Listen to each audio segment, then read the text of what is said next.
Good morning. We are at Northwestern, separated by a fence. Campus police will not allow us to go in where the protest is happening. There was some tension just before, just a little while ago, but it seems to be calm right now. It's a peaceful protest. I've got Eden and Sully with us. They are students here. Tell me what's been happening this morning. Yeah, so as you can see, we've been set up since this morning. We're here, honestly, on 3 points. The first is to protect civil liberties for all students and freedom of speech.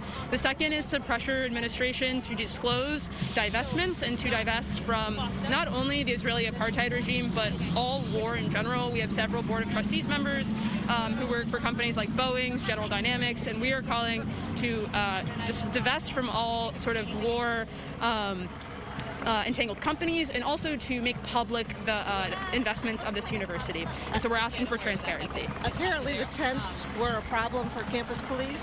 Yes, so we were set up here with tents because we had students who were prepared to camp here, as of many other universities have done, to encamp as long as it takes to achieve really those 3 goals. The campus police seem to think that the tents specifically were a point of contention. We asked several times if we could flatten the tents or move them, and they told us that we could, and then they changed their mind and said that if we didn't, it would result in arrest. And so they came through and destroyed all of our tents, ripped them up, and threw them away. Really? Yes. Now, you've seen what's been happening around the country. Police have had to move in. They've made some arrests in other cities. When you hear that spoken here, what are you prepared to do? Yes, we did our absolute best in this coalition to make sure that everyone is fully educated on the risks. We did Know Your Rights trainings. The work has been extensive in advance of this day to make absolutely certain that we've done everything we can, that everyone on this field knows what they can do for this, and if they decide that arrest is something that they want to risk, that they do that in an educated manner. There are both supporters of Palestine and also some Jewish groups participating, yes? Yes, correct. Jewish Voice for Peace on campus is part of our coalition building. All right.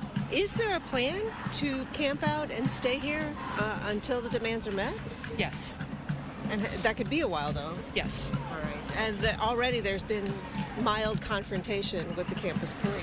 Yes. As Sully said, we've done extensive preparation for this moment. So we actually have students who are in different tiers of risk, and those at the highest risk are prepared to stay here as long as it takes. With what's been happening around the country, what do you think could happen here at Northwestern? There's a lot of possibility on the table, right? We cannot deny the power that Northwestern Police Department has. That is a fact of the matter that we've factored into our decision making. The imagination that we're directing ourselves toward is our demands rather than the potential violence against us. We've educated as best we can around it, but what we want to do is envision a better future for Northwestern, and that's where our energy goes. So it sounds like people are willing to be arrested to make that point. Yes. And I will say this is a student effort primarily, but we have faculty members, staff members, community members all here and showing support. Yes, a crucial part of our coalition has been Educators for Justice in Palestine. We've worked extensively with many grad workers and faculty members, so this moment is not exclusively undergrad students. It is a coalition across age group, across investment in the university. It is across all of these different groups because we all see how the genocide in Gaza is impacting and how our university has a hand in it. Yeah, I'm kind of surprised that so early on it got kind of tense here.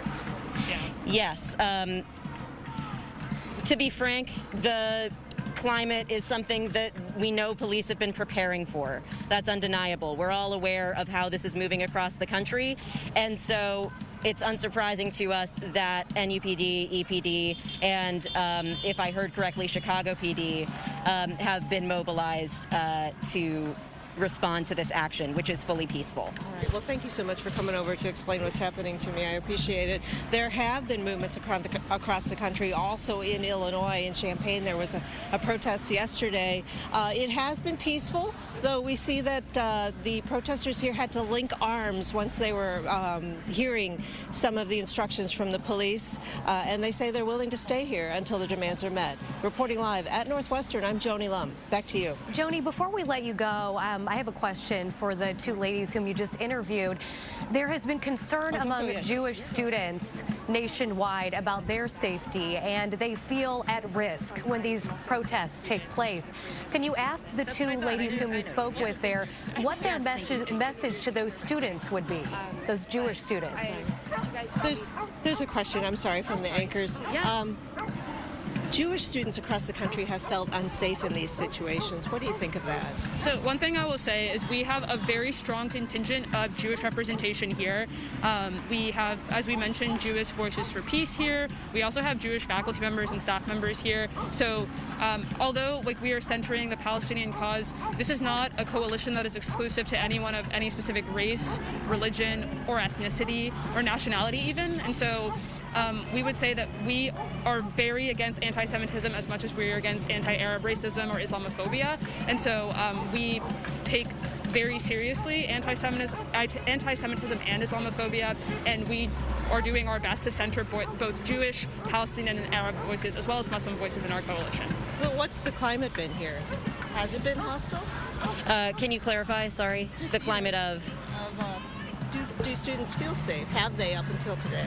One thing I'll say is that so after October 7th events, President Schill did convene a working group of faculty and administrators called a Working Group on Anti-Semitism and Other Forms of Hate. Yes. And so I can't personally speak to the climate of what it's like to be a Jewish person at Northwestern because I'm not Jewish, but I will say that there have been, as far as I'm understanding, 2 different working groups at the university administration level to tackle anti-Semitism and other forms of hate.